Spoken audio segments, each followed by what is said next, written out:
All right, Shalom. Let's start by giving all the praises, glory, and honor unto Yahweh, Ba'ashem, Yahushai, Ba'ashem, Arachak, Wadash. Double honors to the elder apostles and bishops of the great millstone that rule well. Peace, blessings, and salutations to the hopeful elect tabernacle of David scattered abroad throughout the four corners of the earth. Now, I expect, for you brothers have been in this thing for maybe a little over a year, maybe a year in, a couple years. I expect y'all to already understand and know this Greek issue. All right, being able to decipher or distinguish between a Greek, a Grecian, when it's talking about a non-Israelite versus an Israelite. In the New Testament, we know that you have Greek, which is a Hellenin, and then you have the Grecian, which is the Hellenistus. And depending on its context, both can be talking about an Israelite. Because remember, we had Israelites that were dispersed all throughout Asia Minor and all those different cities in Asia Minor. Those were Greek provinces, which, later became, Roman provinces, but they were still under that Greek influence, still speaking the Greek language. So you had a lot of our people that were living in those lands, and, their families came up traditionally as Greek. So when Apostle Paul and the apostles, addressed them, they were being referred to or known as Greeks, even though by nationality, by bloodline, they were Israelites. So, I came across this little clip. This is like a TikTok clip on YouTube. Jake is, they turned TikTok into a platform where they can show their little scholar skills, But you should also be doing these videos, on your regular page. And if you really have this understanding, this knowledge, you definitely should be out there speaking. And there's no excuses. All right. We got to be diligent in this labor. So anyway, I just paused it right here. Y'all can watch the whole video. But he went into the Zondervan Compact Bible Dictionary, right? And he looked up the word Greece, and you can see it. He got it highlighted. Grecia is Greece, the home of the Hellenes. Greeks and Grecians, however, are to be distinguished. Greeks are generally those of Hellenic race, e.g., for example, Acts 16:1, Acts 18:4, and probably John 12:20. There's a reason why they say probably in John 12:20. Because when Christians try to use the Greek argument to say that all nations outside of Israel can also be saved, when you go to John 12:20, it kind of throws them off, because John 12:20, you had Greeks who came over to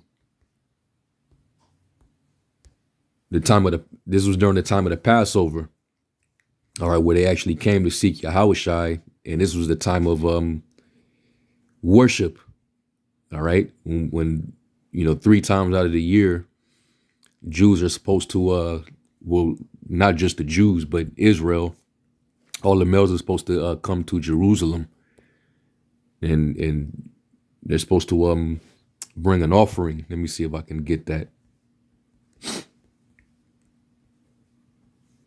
And I'm going to try to make this short. I'm not going to make this a long video because, due to the timing that I got right now, I'm going to try to, make this precise. Deuteronomy 16:16, it says, 3 times in a year shall all males appear before the Lord thy power in the place which he shall choose, in the feast of unleavened bread, and in the feast of weeks, and the feast of tabernacles, and they shall not appear before the Lord empty. So 3 times in a year, that's when we're supposed to go up to Jerusalem to worship. All right, we keep these high holy days. That's a service, and that's how you worship. So John 12:20, it says, and there were certain Greeks among them that came up to worship at the feast. Now, why would Greeks be coming to worship at the feast? Because these were Greeks that they basically they was going to come from whatever province that they were from, and they knew 3 times a year that Israel, all the Israelites will be gathered for the worship, all right, for the feast, which was at this particular time the Feast of Unleavened Bread, or the Passover. So the Lord was definitely going to be in town. So they came up to the feast because they were seeking Yahushai. All right, these would have to have been Israelites, because if they were actual Greeks, they wouldn't be permitted. There would be no reason for them to even come down to Jerusalem.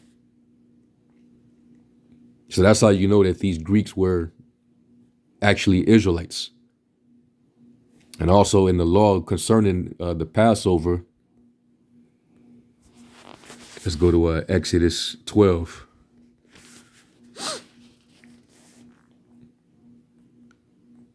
This is what we do when dealing with a stranger or an Israelite that pretty much lives in a foreign land and they're just coming to sojourn in the Holy Land. This is Exodus 12 and verse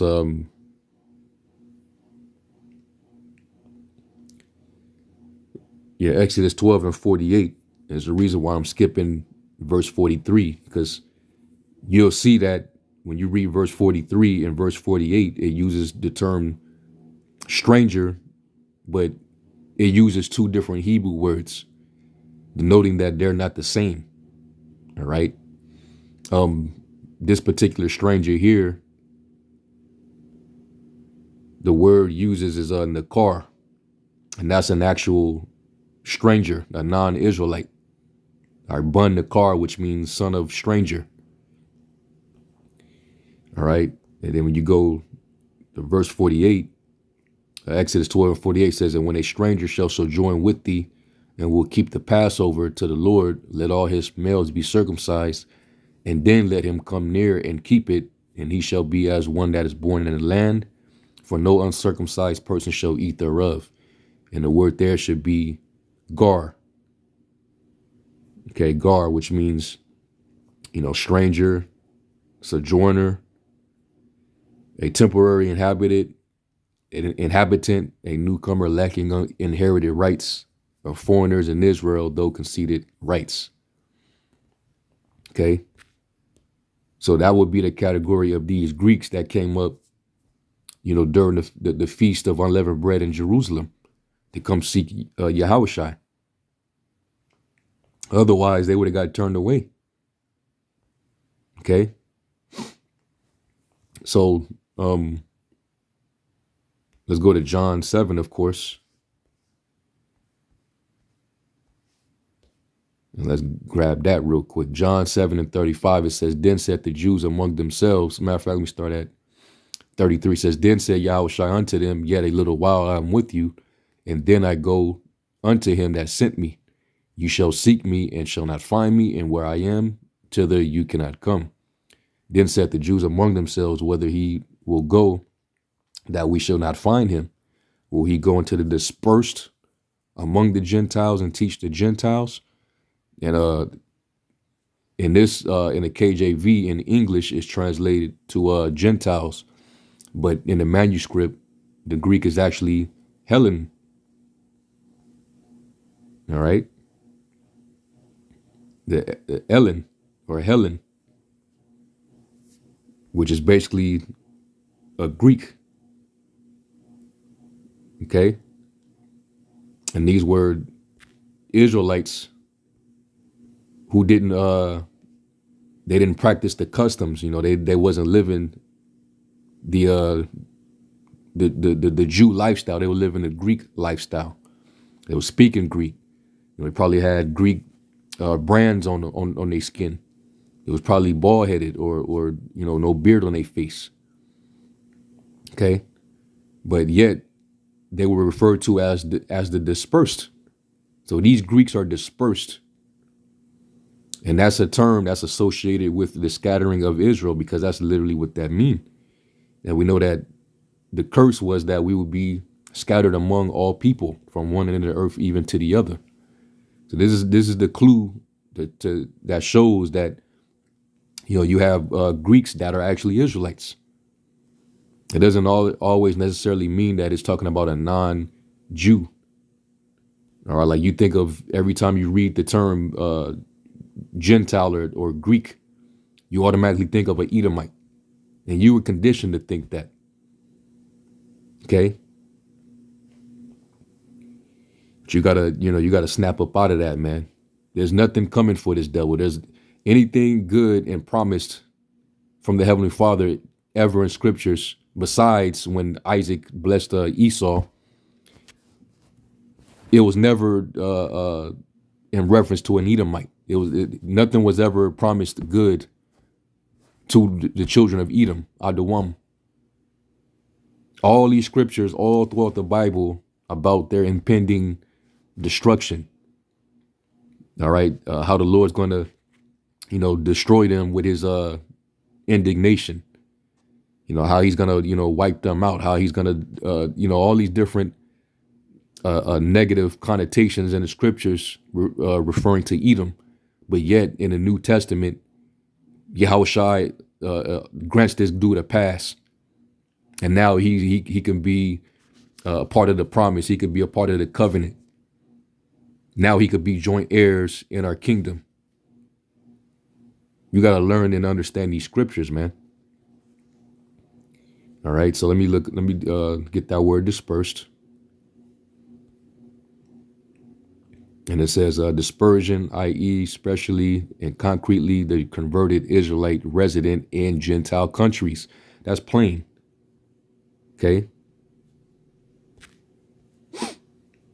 So even they knew that our people were scattered, in that world, all right, in the known world, all throughout Asia Minor and other places, okay, across the Mediterranean, in the different islands, Crete. Our people were all over the place. So, going back here, so you can see, all right, that, it is to be distinguished, but make no mistake about it. Anytime it's associated with anything good, accepting the gospel, the Holy Spirit coming upon them, all these different things, those are Israelites. All right, don't ever think for a second that any of these things apply to the Edomite Greek. Okay? And then it also talks about Acts 16:1, 18:4. Like, for example, Timothy, his father was a Greek, but does that mean that he was an Edomite because he was a Greek?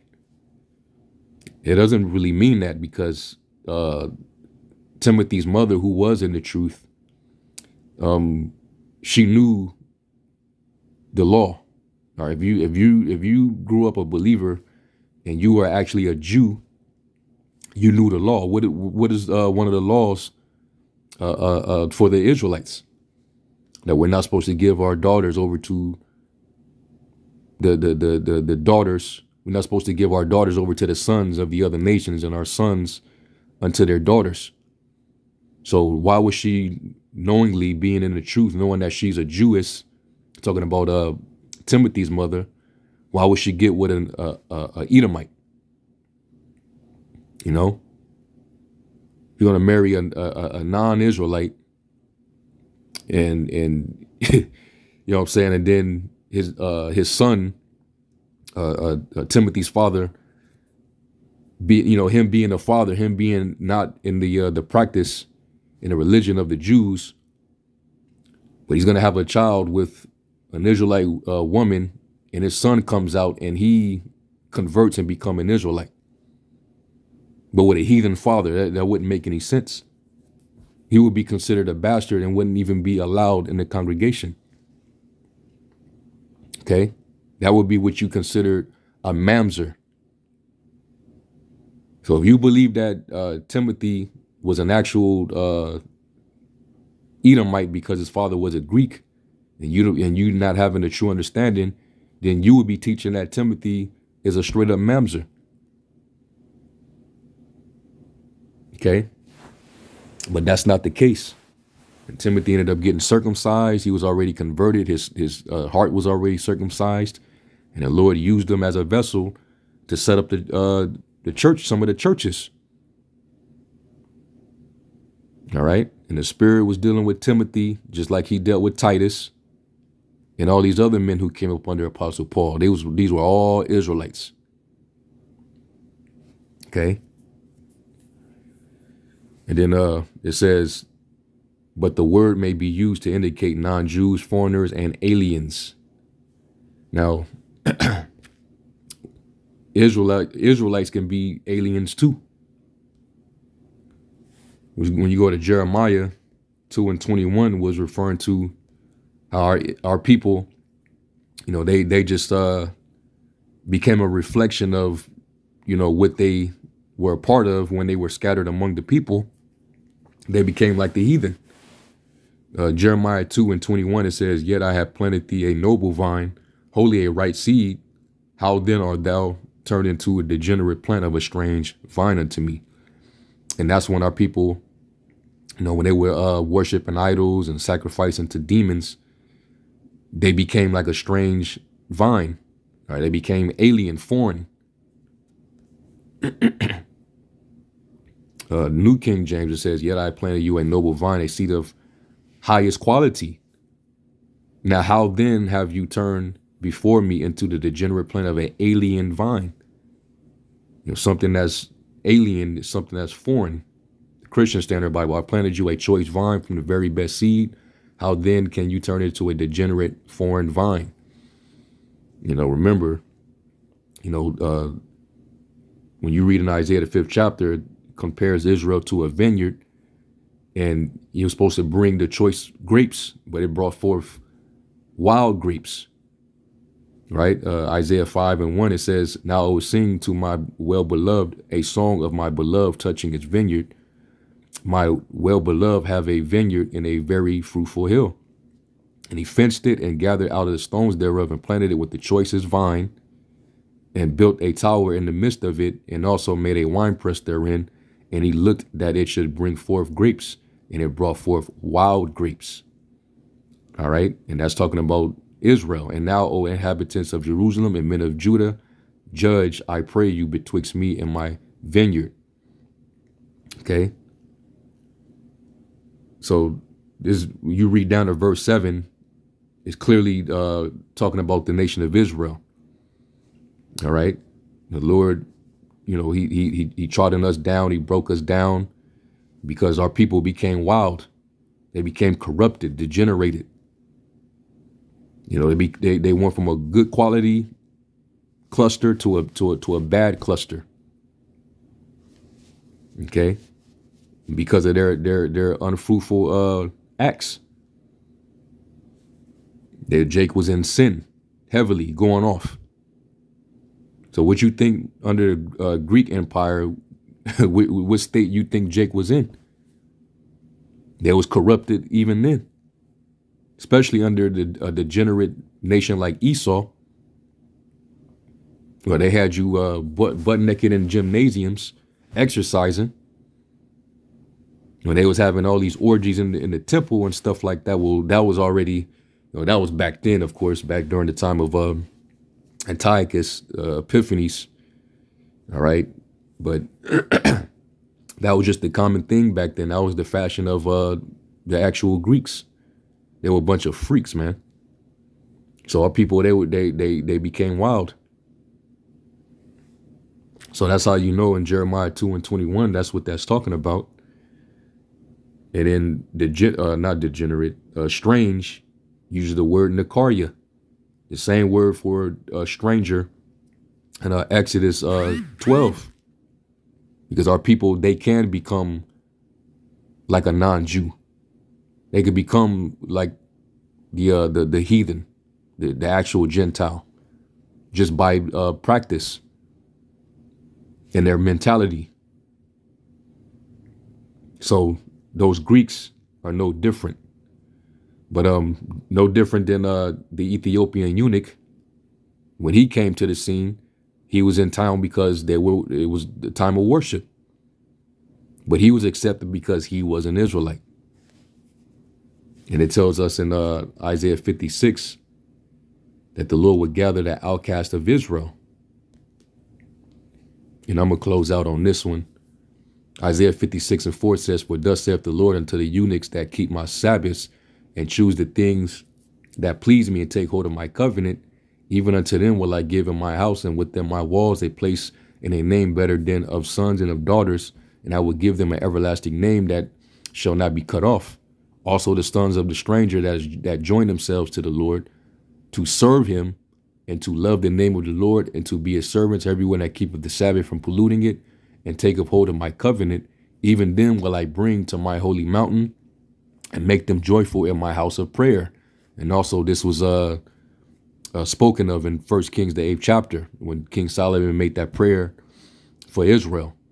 He even referred to the strangers that were going to be scattered, that they should, the